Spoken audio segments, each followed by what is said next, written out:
اس video کو like کریں، ہمارے چینل کو سبسکرائب کر بیل آئیکن ضرور پریس کریں ہماری نیو ویڈیو۔ السلام علیکم ورحمۃ اللہ تعالی وبرکاتہ۔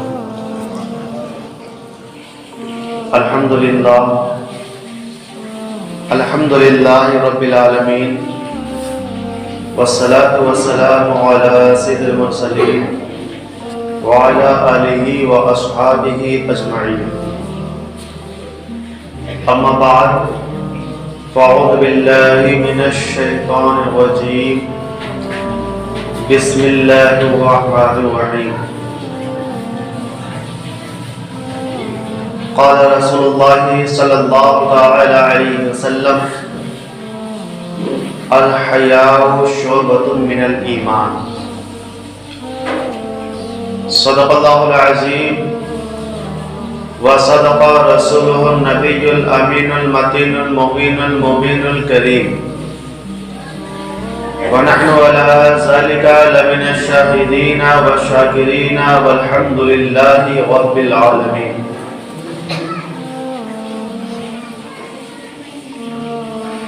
میرے عزیز ساتھیوں، آئیے ہم اور آپ سب سے پہلے گنبد خضرا میں آرام فرمانے والے آقا کی بارگاہ میں والہانہ انداز میں محبت کے ساتھ درود شریف کا ہدیہ نشاور کریں۔ پڑھے بس بلند اللہم صلی علی سیدنا و شفیعنا قریبنا ملجانا مولانا محمد بارک وسلم، صلو علیہ صلاۃ و سلام علیک یا رسول اللہ یا نبی اللہ یا حبیب اللہ صلی اللہ علیہ وآلہ وسلم۔ محترم حضرات، خطبہ مسنونہ کے بعد بڑی مشہور و معروف ایک حدیث پاک پڑھنے کا شرف حاصل کیا۔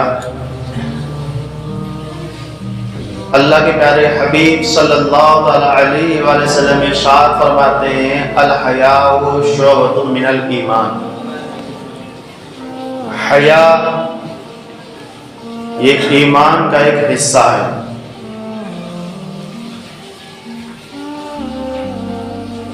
آج ہم اور آپ بخوبی اس بات سے واقف ہیں کہ کس طرح بے حیائی ہمارے معاشرے میں پھیلتی ہوئی نظر آ رہی ہے۔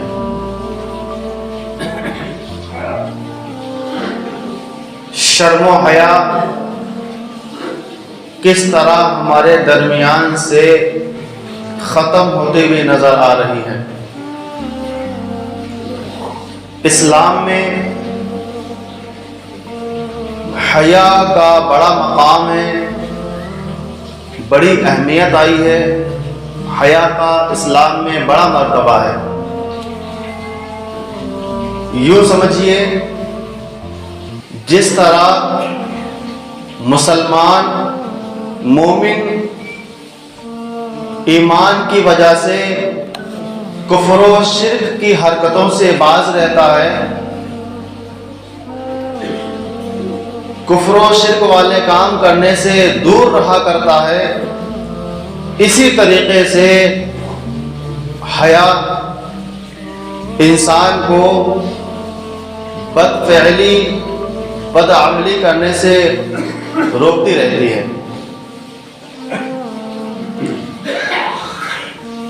حضرت ابو ہریرہ رضی اللہ تعالیٰ عنہ سے روایت ہے کہ پیارے آقا صلی اللہ علیہ وآلہ وسلم نے ارشاد فرمایا: حیا کے 70 سے زائد درجے ہیں۔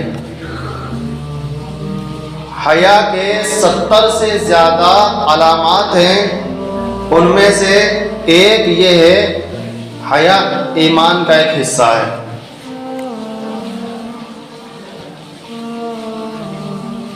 ایک اور حدیث پاک کے مطابق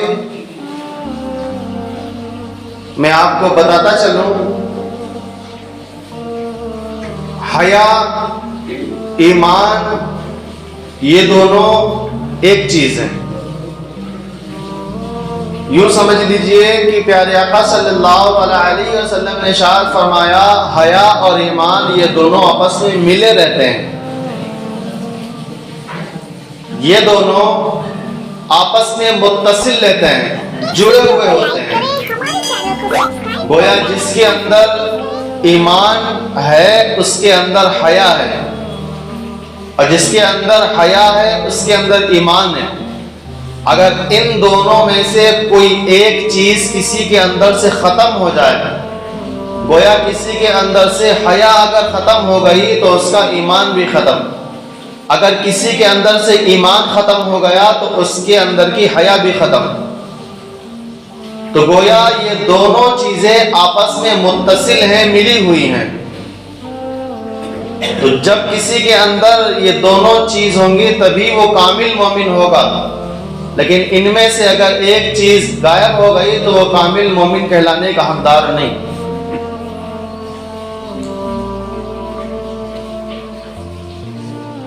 حیا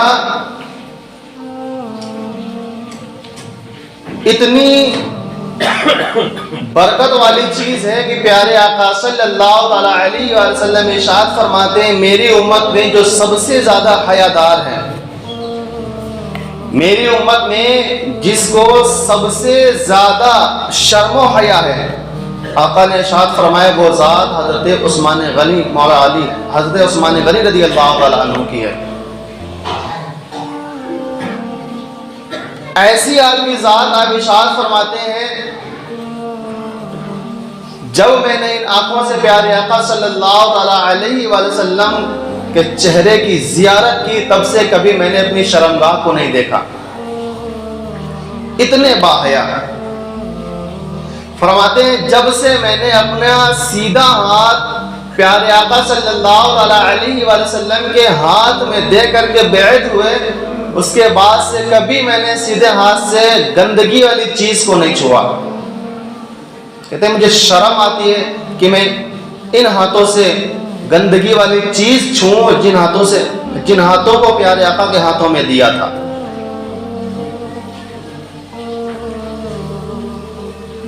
آپ فرماتے ہیں کہ میں کبھی بھی تنہائی میں بھی اگر میں غسل خانے میں نہاتا ہوں تب بھی میں پورا سطر کھول کر کے نہیں نہاتا۔ لوگوں نے عرض کیا حضور ایسا کیوں؟ کہا جب لوگوں کے سامنے مجھے سطر کھولنے سے شرم آتی ہے، حیا آتی ہے، تو جب میں غسل خانے کے اندر پہنچتا ہوں تب تو مجھے اپنے رب سے حیا آتی ہے، اپنے رب سے شرم آتی ہے، تو اس لیے میں کبھی برہنہ نہیں نہاتا، ہمیشہ سطر کو چھپا کر کے نہاتا۔ یہ ذات حضرت عثمان غنی رضی اللہ تعالیٰ عنہ کی ہے، جن کے بارے میں آقا نے فرمایا ہے کہ میری امت میں سب سے زیادہ شرم و حیا والی شخصیت کا نام عثمان غنی رضی اللہ تعالیٰ عنہ ہے۔ اور پیارے آقا صلی اللہ علیہ وسلم کی شرم و حیا کا عالم یہ آج ہمارے درمیان سے شرم و حیا اٹھتی چلی جا رہی ہے، ختم ہوتی چلی جا رہی ہے، لیکن قربان جاؤ پیارے آقا کی ذات پر۔ امی جان حضرت عائشہ صدیقہ رضی اللہ تعالی عنہا بیان فرماتی ہیں کہ کنواری عورت جس طرح شرماتی ہے، عرب کا ماحول تھا، عرب میں جب کنواری لڑکی ہوا کرتی تھی تو بہت شرمایا کرتی تھی، اس کے سامنے اگر شادی بیاہ کی بات ہو جائے تو اپنے منہ کو چھپا لیا کرتی تھی۔ اور ہمارے ملک میں بھی بعض جگہ ایسا ہے، ابھی بھی بعض ہماری ماں بہنیں ایسی ہیں جن کے سامنے اگر ایسی بات کی جائے تو وہ شرم سے پانی پانی ہو جایا کرتی ہیں۔ تو امی جان ارشاد فرماتی ہیں کہ عرب کی کنواری لڑکی جس طرح شرماتی ہے اس سے زیادہ پیارے آقا صلی اللہ تعالی علیہ وسلم باحیا تھے، شرم والے تھے۔ لیکن پیارے آقا صلی اللہ تعالی علیہ وسلم کی طاقت کا آپ اندازہ لگائیں تو آپ کے بارے میں فرمایا گیا ہے کہ پیارے آقا صلی اللہ تعالی علیہ وسلم کے جسم میں 40 جنتیوں مرد کی طاقت ہے، 40 جنتی آدمی کی طاقت پیارے آقا صلی اللہ تعالی علیہ وسلم کے جسم کے اندر، اور ایک جنتی مرد کی طاقت دنیا کے 100 مرد کے برابر، یعنی دنیا کے 100 مرد ہوں اور جنتی ایک مرد، طاقت برابر۔ تو گویا اس طرح سے دیکھا جائے تو پیارے آقا صلی اللہ علیہ وآلہ وسلم کے جسم اطہر میں جنتی 40 مردوں کی طاقت ہے اور 4000 دنیاوی مردوں کی طاقت ہے. اتنی جسم میں طاقت ہونے کے باوجود بھی آپ کے شرم و حیا کا عالم یہ کہ عرب کی کنواری لڑکی سے بھی زیادہ آپ شرم و حیا والے ہیں. لیکن آج ہمارے درمیان سے شرم و حیا ختم ہوتی ہوئی چلائی جا رہی ہے. ہمارے درمیان بے حیائی عروج پا رہی ہے. آج ہم خود بے حیا اور ہو رہے ہیں اور اپنے گھر والوں کو بے حیائی پر آمادہ کر رہے ہیں. ہم خود بھی با حیا نہیں بنتے اور اپنے گھر والوں کو بھی با حیا نہیں بننے دیتے. کہاں گیا ہمارا کردار؟ کہاں گیا ہمارے مصطفیٰ کی شریعت کا پیغام؟ کہاں گیا مصطفیٰ جان رحمت کا فرمان؟ حدیث پاک میں آتا ہے کہ جب اول زمانے میں خانہ کعبہ کی تعمیر کا سلسلہ شروع ہوا تو پیارے آقا صلی اللہ علیہ وسلم کی عمر اس وقت کم بچپن کے عالم میں تھے اور آپ کے چچا حضرت عباس رضی اللہ تعالیٰ عنہ تو اس وقت آپ پیارے آقا کی بھی عمر بچپن والی تھی اور بھی بچے تھے تو وہ کچھ سامان اٹھا کر کے اینٹیں وغیرہ اٹھا کر کے لا کے دیتے تھے تاکہ خانہ کعبہ کی تعمیر کی جا سکے. اور وہ اس وقت رواج تھا کہ جب کوئی محنت والا کام کرتا تھا تو اپنے تہمند کو ہٹا کر کے اس کے 4-5 پرت بنا کر کے اپنے سر پہ رکھ لیتا تھا تاکہ سر پہ رکھنے کی وجہ سے جب دوسری چیز سر پہ رکھی جائے تو سر پر زیادہ زور نہ پڑے. کوئی وزن چیز کوئی گدے والی چیز سر پہ رکھ دی جاتی تاکہ وزن سر پر نہ پڑ پائے. اور پہلے کا یہ معمول تھا کہ جو کرتے یا جبے پہنے آتے تھے وہ بالکل نیچے تک، اگر تہبند بھی ہٹا دیا جائے تو سطر چھپا رہتا تھا. تو پیارے آقا صلی اللہ علیہ وسلم جب کچھ سامان اٹھا کر کے لے کے آ رہے تھے تو آپ کے چچا جان نے حضرت عباس رضی اللہ عنہ نے ارشاد فرمایا بیٹا اپنا ایزار اپنا تہبند یہ ہٹا لو اور اس کی تہ بنا کر کے سر پہ رکھ لو تاکہ سر پہ جب سامان لے کر کے آ رہے ہو تو تمہیں تکلیف نہ ہو، سر پہ زیادہ زور نہ پڑے. جیسے حضرت عباس نے اس تہبند کو نکال کر کے آپ کے سر پر رکھا پیارے آقا صلی اللہ علیہ وسلم کے جسم پر رقت طاری ہو گئی، جسم پر کپکپی طاری ہو گئی، فوراً زمین پر گر گئے، بے ہوشی کا عالم ہو گیا. اور جب ہوش میں آئے تو یہی الفاظ نکلے ایزاری ایزاری ایزاری، میرا تہبند کہاں ہے مجھے لاؤ، میرا تہبند کہاں ہے مجھے لاؤ. شرم و حیا کا عالم یہ کہ حالانکہ تہبند ہٹنے کے بعد بھی سطر چھپا تھا کرتے سے، لیکن حیا کا عالم یہ کہ اگر جسم سے ایزار تہبند دور ہو گیا تو تاپ نہ لا سکے، فوراً زمین پر گر گئے اور بے ہوشی کا عالم طاری ہو گیا. اور ہوش میں آتے ہی اپنے تہبند کو طلب کیا، اپنے ایزار کو مانگا، پھر پہنا. بتانے کا مقصد یہ کہ پیارے آقا صلی اللہ علیہ وسلم کی شرم و حیا کا عالم یہ، پیارے آقا صلی اللہ علیہ وسلم کی حیا کا یہ حال، اور ہم خود کو پیارے آقا کا امتی بتاتے ہیں، ہم خود کو پیارے آقا کو غلام بتاتے ہیں اور گھروں میں صرف انڈر ویئر میں پڑے رہتے ہیں، گھر کے دروازے پہ چھجے پہ صرف نیکر میں بیٹھے رہتے ہیں. ہم اپنے آپ کو پیارے آقا کا امتی بتاتے ہیں اور پیارے آقا کی تعلیمات پر خود عمل نہیں کر رہے ہیں. کیسا ہے ہمارا عشق؟ اپنے گریبان میں جا کے کیا ہم اس عشق کے دعوے پر کھرے اترے ہیں یا نہیں اترے ہیں؟ پیارے آقا صلی اللہ علیہ وسلم کی شریعت نے سطر چھپانے کا حکم دیا ہے، چاہے آپ گھر کے اندر ہوں یا گھر کے باہر ہوں، چاہے ماں بیٹی کے سامنے ہو یا بیوی کے سامنے ہو یا اور کسی عورت کے سامنے ہو، پردے کا حکم دیا ہے. پیارے آقا صلی اللہ علیہ وسلم کی حدیث پاک آپ ارشاد فرماتے ہیں کہ مرد کے سامنے بھی دوسرے مرد کے سامنے بھی بنا سطر نہیں کھولنا چاہیے، اور عورت کو دوسری عورت کے سامنے بھی اپنا سطر نہیں کھولنا چاہیے۔ اب کہاں گئے وہ لوگ؟ جب چند مرد بیٹھے ہوتے ہیں تو آپس میں سطر کھول دیا کرتے ہیں، کہتے ہیں یار جو تمہارے پاس ہے وہ ہمارے پاس ہے، جو ہم تو مرد ہی مرد ہیں، کیا فرق پڑتا ہے؟ ایسے کہاں گئی وہ ہماری ماں اور بہنیں جو ایک دوسرے کے سامنے سطر کھول کر کے کپڑے چینج اور تبدیل کرنے لگتی ہیں؟ شریعت نے سب کے سامنے پردے کا حکم دیا ہے، بس تھوڑی سی رعایت بیوی کے ساتھ میں آئی ہے، لیکن اس میں بھی یہی حکم ہے کہ ادب اسی میں ہے کہ پردے میں رہ کر کے سطر چھپا کر کے سارے معاملات کیے جائیں۔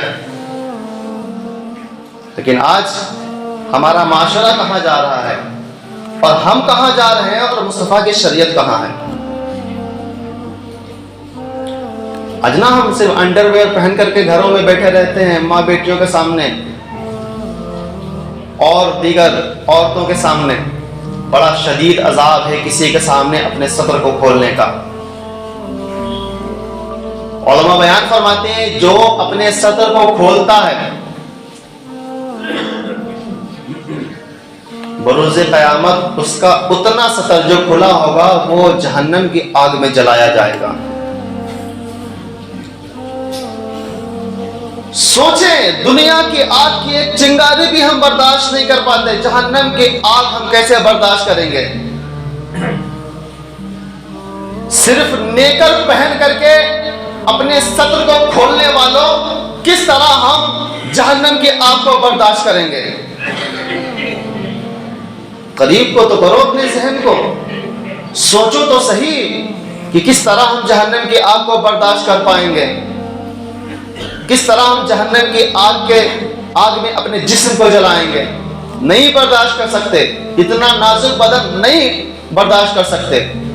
تو کیوں نہ ہم اپنے کردار کو بدلیں، اپنے افعال کو بدلیں، اپنے سارے معاملات کو بدلیں، اور اپنے سارے معاملات شریعت کے مطابق رکھیں۔ یہ ذہن رکھیں ہم کہیں بھی ہوں، کسی کے سامنے ہوں، اگر تنہائی میں ہی کیوں نہ ہو، لیکن ادب اسی میں ہے کہ کسی کے سامنے اپنے سطر کو نہ کھولا جائے، ہمیشہ بحیا رہا جائے، ہمیشہ شرم والے بن کر رہا جائے۔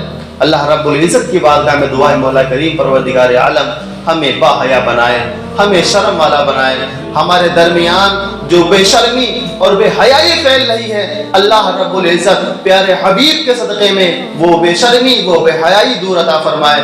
استغفر اللہ ربی من کل ذنب واتوب الیہ۔ اس ویڈیو کو لائک کریں، ہمارے چینل کو سبسکرائب کر بیل آئیکن ضرور